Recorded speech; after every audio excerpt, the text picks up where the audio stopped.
brought to you by Rajnigandha.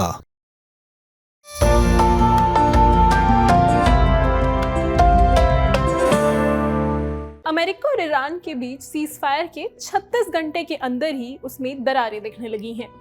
एक तरफ अमेरिकी राष्ट्रपति डोनाल्ड ट्रंप का रुख काफी आक्रामक नजर आ रहा है। वो साफ संकेत दे रहे हैं कि अगर शर्तें पूरी नहीं हुई तो अमेरिका बड़े मिलिट्री एक्शन के लिए तैयार है।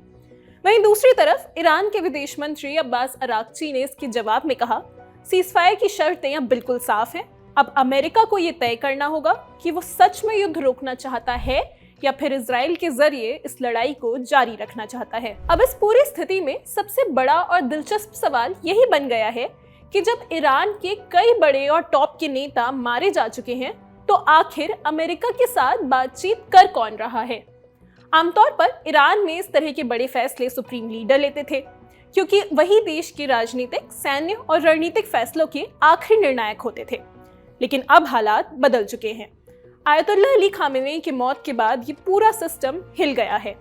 उनकी जगह मुश्तबा खामेनेई को नया सुप्रीम लीडर बनाया गया है, लेकिन वो अब तक पब्लिकली सामने नहीं आए हैं।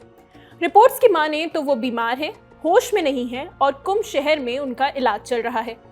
इसका मतलब ये है कि तकनीकी रूप से तो पद भरा हुआ है, लेकिन फिर भी कोई सक्रिय और मजबूत नेतृत्व दिखाई नहीं दे रहा। इस स्थिति में ईरान में एक तरह का पावर वैक्यूम यानी सत्ता का खालीपन पैदा कर दिया है। पहले जहां एक व्यक्ति के हाथ में फाइनल डिसीजन होता था, अब वही फैसले कुछ चुनिंदा ताकतवर लोगों के बीच बंट गए हैं, जो मिलकर देश की दिशा तय कर रहे हैं।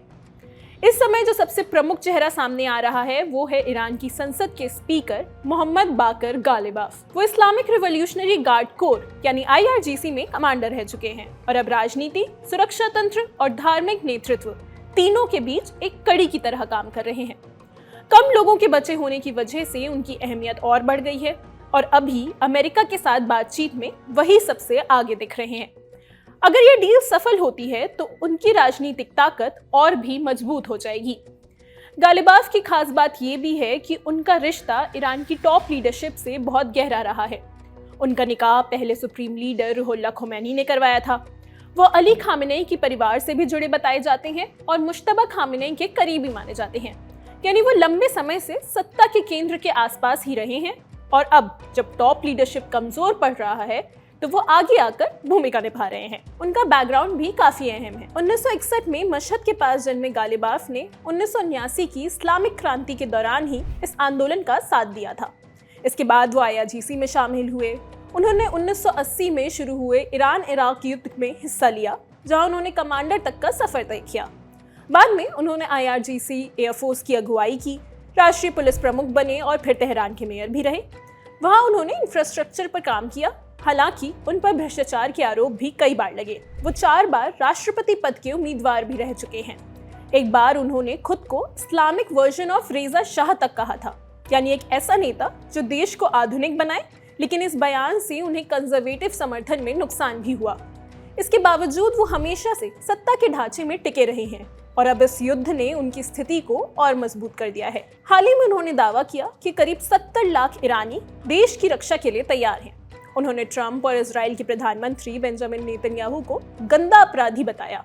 ये चेतावनी भी दी थी कि अगर जमीनी हमला हुआ तो ईरानी सेना उन्हें आग लगा देगी। इससे ये भी साफ होता है कि बातचीत के साथ साथ उनका रुख काफी सख्त बना हुआ है।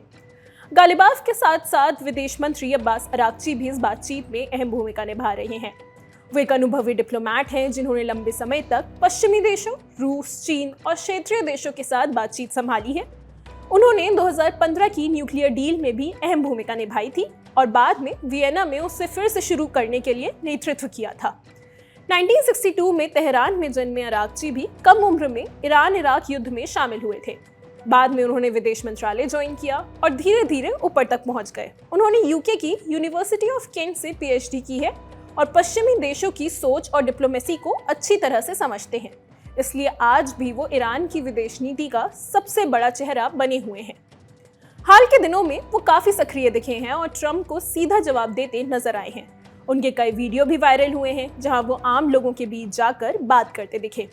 ये दिखाता है कि वो इस पूरे संकट के दौरान ईरान का चेहरा बने हुए हैं। इसी के साथ IRGC के नए प्रमुख अहमद वाहिदी भी बेहद खास हैं। उन्होंने 1 मार्च को ये पद संभाला जब उनसे पहले 2 प्रमुख मारे गए। वो भी ईरान इराक युद्ध के अनुभवी हैं और कुद्स फोर्स के पूर्व प्रमुख रह चुके हैं, जो ईरान के एक्सेस ऑफ रेजिस्टेंस को संभालती है। IRGC की खासियत ये है कि इसे इस तरह से बनाया गया है कि अगर ऊपर के नेतृत्व मारे भी जाते हैं तो भी सिस्टम चलता रहे। इसके लिए हर स्तर पर पहले से तय उत्तराधिकारी होते हैं, जिससे नेतृत्व में कॉन्टिन्यूटी बनी रहती है।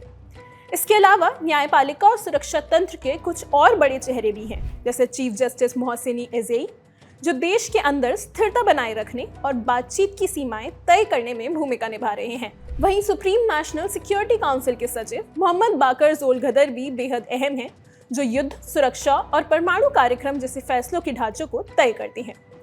इस पूरी लिस्ट में एक नाम बचता है, राष्ट्रपति मसूद पेज़ेश्कियान का। वो देश के चुने हुए नेता जरूर हैं, लेकिन उनकी ताकत सीमित है। हाल ही में जब उन्होंने खाड़ी देशों के साथ रिश्ते सुधारने की कोशिश की तो IRGC के दबाव में उन्हें अपना बयान वापस लेने पड़े। इससे साफ होता है कि असली शक्ति कहीं और है। कुल मिलाकर अमेरिका का लक्ष्य था कि ईरान में सरकार बदल दी जाए, जो अभी तक पूरा नहीं हो सका है, लेकिन इस युद्ध ने ईरान की लीडरशिप को जरूर बदल दिया है। कई बड़े पदों पर लोग मारे गए हैं, नए लोग आए और सिस्टम पहले से ज्यादा सख्त नजर आ रहा है। अब ईरान एक व्यक्ति के कंट्रोल में नहीं है, बल्कि कई ताकतवर लोगों के नेटवर्क के जरिए इसे चलाया जा रहा है, जिसमें IRGC और गालिबाफ जैसे नेता सेंटर रोल में हैं। इस खबर में फिलहाल इतना ही। देश और दुनिया की बाकी खबरें भी हम आप तक पहुंचाते रहेंगे। मेरा नाम है निकिता, कैमरे के पीछे हैं आलोक। देखते रहिए द लैंड टॉक।